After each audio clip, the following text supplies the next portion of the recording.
नमस्कार सर्वांचं स्वागत आहे DMR नर्सिंग या यूट्यूब चॅनल। तर विद्यार्थी मित्रांनो, आज एक नवीन अपडेट घेऊन आलो आहे। DMR अंतर्गत एक नवीन वॅकन्सी निघालेली आहे। श्री छत्रपती शिवाजी महाराज सर्वोपचार रुग्णालय सोलापूर, जे सोलापूरची GMC आहे त्या ठिकाणी ही परमनंट भरती निघालेली आहे, जी की नियमित परमनंट भरती आहे। जे कोणी इच्छुक आहे नक्कीच फॉर्म भरा आणि व्हिडिओ जर हा आवडला असेल तर नक्की व्हिडिओला तुमचा लाईक आणि सबस्क्राइब करायला पण विसरू नका। तर व्हिडिओ स्टार्ट करू।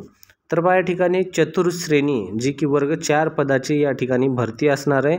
गट ड मध्ये पद भरती आहे। ही पूर्णपणे कंप्लीट माहिती पुस्तिका आहे। यामध्ये तुम्हाला फॉर्म भरायचं कसं सर्व गोष्टी आपण यामध्ये पाहणार आहेत। तर या ठिकाणी सर्वात अगोदर तुम्हाला जर फॉर्म भरण्यामध्ये तुम्हाला जर काही अडचण येत असेल, ठीक आहे, तर तुम्ही या नंबरवर संपर्क करू शकता किंवा या ठिकाणी ईमेल पण आहे किंवा या ठिकाणी जी वेबसाईट पण आहे। या तिन्ही गोष्टी तुम्ही जर फॉर्म भरताना काही अडचण असेल तर संपर्क करू शकता। त्यानंतर या ठिकाणी तुम्हाला फॉर्मची पूर्ण प्रोसेस काय, कधी फॉर्मची तारीख आणि काय शेवट काय असणार आहे। तर सुरुवातीला चतुर्श्रेणी जी भरती आहे सरळ सेवा पद भरती असणार आहे। परीक्षेसंदर्भात महत्त्वाच्या दिनांक व वेळापत्रक या ठिकाणी आहे। ऑनलाईन पद्धतीने फॉर्म भरायला सुरू झालेला आहे ऑलरेडी। आज 27 तारीख आहे। 4-5 दिवस झालं फॉर्म भरायला चालू झालेलं आहे, जे की 22 तारखेपासून फॉर्म भरण्याचा शेवटचा दिनांक जो आहे तो 12/11/2025 आहे। म्हणजे 12 तारीख नोव्हेंबरच्या 2025 पर्यंत तुम्ही फॉर्म भरू शकता। आणखीन बरेच दिवस बाकी आहेत। त्यानंतर यामध्ये ऑनलाईन पद्धतीने जे पेमेंट करण्याची तारीख आहे ही पण 12 तारीखच आहे। त्यानंतर परीक्षेच्या आधी तुम्हाला जे हॉल तिकीट आहे ऑनलाईन जे आहे वेबसाईटवर येऊन जातं। हे वेबसाईट आहे, या वेबसाईटवर तुम्हाला 7 ते 15 दिवसाच्या अगोदर तुम्हाला हॉल तिकीट येऊन जाईल। त्या ठिकाणी जाऊन चेक करू शकता।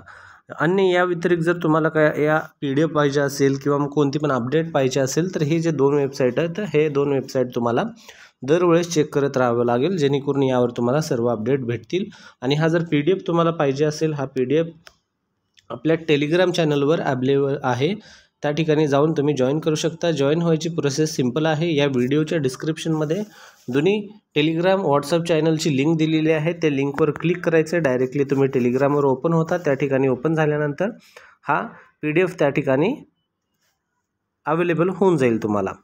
त्यानंतर यामध्ये TCS ही कंपनी एक्झाम घेणार आहे। TCS जे आहे टाटा कन्सल्टन्सी सर्व्हिसेस जे आहेत ते एक्झाम घेणार आहे। यामध्ये तुम्हाला कम्प्युटरच्या द्वारे एक्झाम द्यायचा आहे, जी की कम्प्युटरच्या जर शिफ्टमध्ये जर पेपर झाले किंवा 2-3 दिवसामध्ये पेपर झाले तर नॉर्मलायझेशन जे आहे ही प्रोसेस होईल।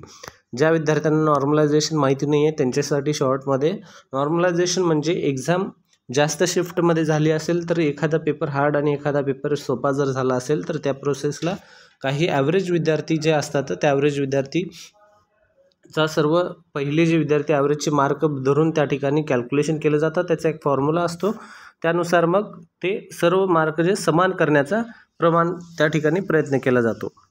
तर याच्यावर आपण डिटेल एक व्हिडिओ पण आणणार आहे। नक्कीच चॅनलला सबस्क्राईब करा। तुम्हाला या नॉर्मलायझेशन प्रोसेसचा तुम्हाला एक खूप इझी आणि पूर्ण प्रोसेसवर एक व्हिडिओ नक्कीच येईल थोड्या दिवसामध्ये, तुम्ही ते पाहून घेऊ शकता हे काय असते। तर चला परत भरतीवर येऊया। भरतीमध्ये त्यानंतर तुमचा एज क्रायटेरिया काय आहे ते पाहून घ्यायचे, कोण कोण या ठिकाणी फॉर्म भरू शकतं। तर या ठिकाणी एज क्रायटेरिया दिलेला आहे, जी की ओपन विद्यार्थ्यांसाठी 38 वर्षापर्यंत लिमिट आहे, तोपर्यंत तुम्ही फॉर्म भरू शकता। त्यानंतर ST SC VJ NT NT2 NT3 आणि OBC, त्यानंतर SBC पण यामध्ये जे विद्यार्थी येतील त्यांना 43 वर्षापर्यंत म्हणजेच वयाच्या 43 वर्षापर्यंत अर्ज भरता येतं। या वयामध्ये या तुम्ही कास्टमध्ये जर मोडत असाल तर।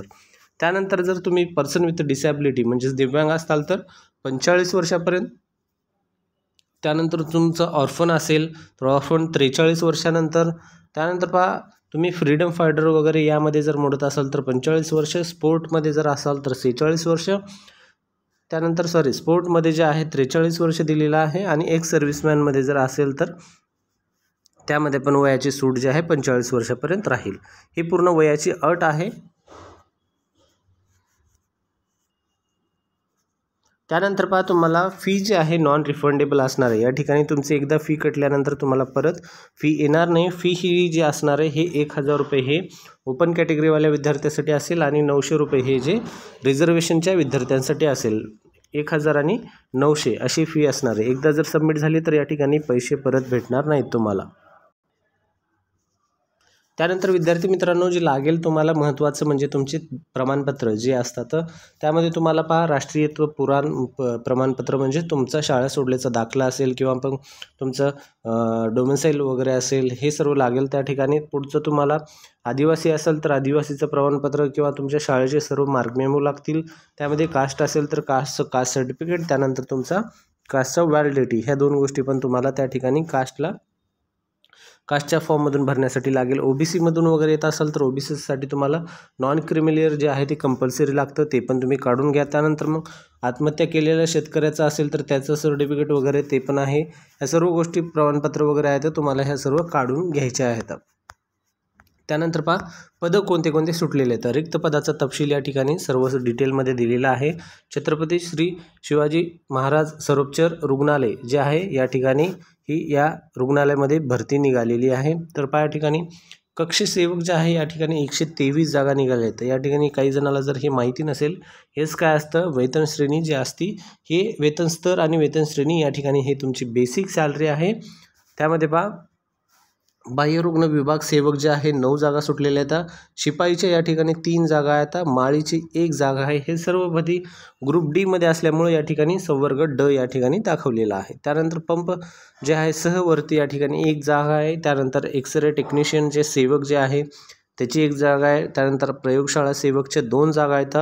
चतुर्श्रेणी कर्मचारीच्या 2 जागा आहेत. त्यानंतर रुग्णपट वाहक या ठिकाणी 1 जागा निघालेली आहे. सहाय्यक स्वयंपाकी, त्यानंतर पहा परिचारिका जेवण विभाग सेविका जे आहे या ठिकाणी 3 जागा निघाल्या आहेत. त्यानंतर नेक्स्ट आहे भंडार सेवक या ठिकाणी 2 जागा आहेत. त्यानंतर पोस्टमॉर्टम रूम परिचर या ठिकाणी 2 जागा आहेत. अशा सर्व जागा मिळून ज्या आहेत 153 जागा आहेत. म्हणजे 150+ या ठिकाणी जागा निघालेल्या आहेत. इच्छुक जे कोणी असेल तर नक्कीच या ठिकाणी फॉर्म तुम्ही भरू शकता. त्यानंतर पहा या ठिकाणी तुम्हाला काय सांगितलेलं आहे, गट पदनिहाय पद भरती नियम आवश्यक शैक्षणिक अर्हता. आता हे खूप महत्त्वाचं आहे. तुम्ही जर कोणत्या पदासाठी फॉर्म भरणार आहात तर तुम्हाला फॉर्म भरण्यासाठी कोणतं शिक्षण महत्त्वाचं आहे ते खूप पाहणं गरजेचं आहे. तर पहा यामध्ये मोस्टली हे वर्ग 4चे असल्यामुळे SSCच कॉमनली या ठिकाणी विचारलं जाईल, 10वीच विचारलं जाईल. पहा या ठिकाणी मोस्टली जे आहे माध्यमिक शालांत प्रमाणपत्र म्हणजेच SCC उत्तीर्ण असलं पाहिजे. SCC पहा सर्वांमध्येच या ठिकाणी SCC मेन्शन केलेलं आहे. म्हणजे तुमची 10वी जे आहे हे पास असणं अनिवार्य आहे फॉर्म भरण्यासाठी, अन्यथा तुम्ही या ठिकाणी फॉर्म भरू शकत नाही. प्रत्येक या ठिकाणी जे क्वालिफिकेशन आहे सर्वांमध्येच SCC दिलेला आहे. जर तुम्हाला याचा फॉर्म पाहिजे असेल, हा PDF पाहिजे असेल सविस्तर पाहण्यासाठी, तर आपल्या टेलिग्राम चॅनलवर याचा PDF अवेलेबल आहे. त्या ठिकाणी जाऊन तुम्ही हा सविस्तर PDF पाहू शकता. त्यानंतर पहा कास्ट रिझर्वेशननुसार सोडलेलं आहे. हे कास्ट रिझर्वेशन कोणाला किती टक्के आहे हे या ठिकाणी दाखवलेलं आहे. तर पहा अशा प्रकारे हे तुमच्या कास्टनुसार रिझर्वेशन आहे. तुम्हाला भरायचं असेल तर तुम्ही तुमच्या कास्टमध्ये त्या पदासाठी जागा सुटलेली आहे का पाहून घ्या, आणि जर असेल तर नक्कीच भरायला तुम्ही प्रयत्न करू शकता. तर यामध्ये पहा या ठिकाणी स्पोर्ट्स सर्टिफिकेटचं पण दिलेलं आहे. आणि त्यानंतर जे आहे स्मॉल फॅमिली नॉर्म जे आहे म्हणजेच लहान कुटुंबाचं प्रमाणपत्र जे आहे हे पण तुम्हाला भरून द्यावं लागेल जर तुम्ही फॉर्म भरणार आहात तर. त्यामध्ये परत मेडिकल फिटनेसचं पण एक सर्टिफिकेट आहे, ते पण तुम्हाला हे द्यावं लागेल. डॉक्युमेंट फॉर्म भरताना हे डॉक्युमेंट अशा प्रकारचे तुम्हाला असणं गरजेचं आहे. तुम्हाला हे सर्व डॉक्युमेंट अपलोड करायचे, तर ज्यामध्ये तुम्हाला मोस्टली पहा कधी फॉर्म तुम्ही भरत असताल तर 100 KB किंवा 500 KBच्या कमी जो आहे तो फोटो ठेवायचा. कोणताही डॉक्युमेंट 500 KB स्टार्टिंगला ठेवा, त्या ठिकाणी जर होत नसेल त्याच्या खाली या 100 ते 200 KBच्या ठेवा. कारण कोणताही डॉक्युमेंट जे आहे तुम्हाला मोस्टली 500 ते खालचाच मागितला जातो, त्याच्यावरही जास्त अपलोड करण्यासाठी विचारलं जात नाही. तर अशा प्रकारची ही सर्व माहिती होती. तर पहा ही माहिती तुम्हाला जर आवडली असेल तर नक्कीच तुमचा प्रतिसाद द्या. चॅनलला लाईक आणि पहिली वेळेस आला असेल तर सबस्क्राईब करायला पण विसरू नका. विद्यार्थी मित्रांनो, भेटूया पुढच्या महत्त्वाच्या व्हिडिओमध्ये.